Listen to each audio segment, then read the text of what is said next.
Yani İsmail, sen benden istəmirsən bu parkur oyunu part 4 devamı gelsin. Devamı gelir. Ve istəmirsən ki, üzümdür görsənin 20 abonədə. Yenə də olar, fərq yoxdur mənə görə. Başlayırıq. İlk öndə bir test eləyim. En çok adam 7 saniyede zıttı kurtarıb. Mən buradan bastım. Bunun üstünden çıxmayım. Yaxşıdır. Normaldır. Baxın indi 7 saniye. Baxın. Mən də baxın. Ay, düşdüm.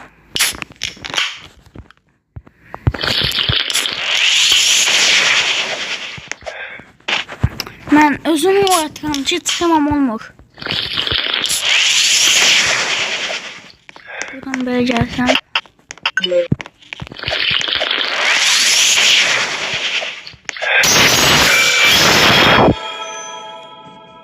Sekiz elədim. Yəni də pistol yaxşıdır. Devam.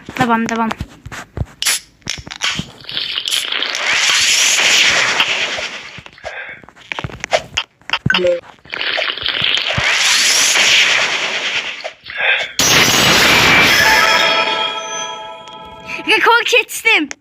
7867. Məndə isə 7644. Rekoru keçdim.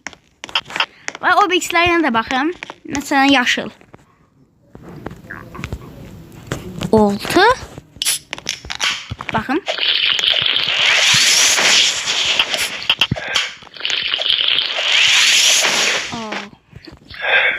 Məndə tıxanıqlıq eləyir o.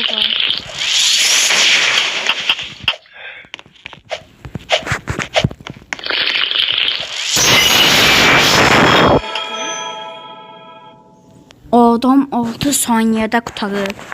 Yenə də eləyim test.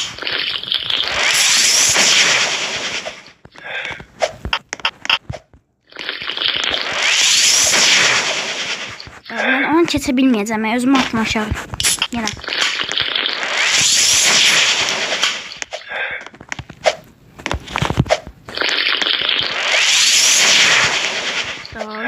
Mən onun sətini keçirəm.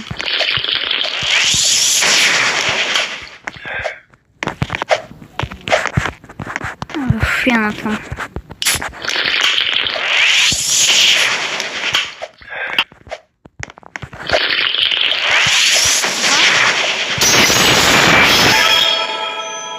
Olsun. Yine çizmiş sayılan bu video senin için iyiydi. Kurtardı. Yeni istersen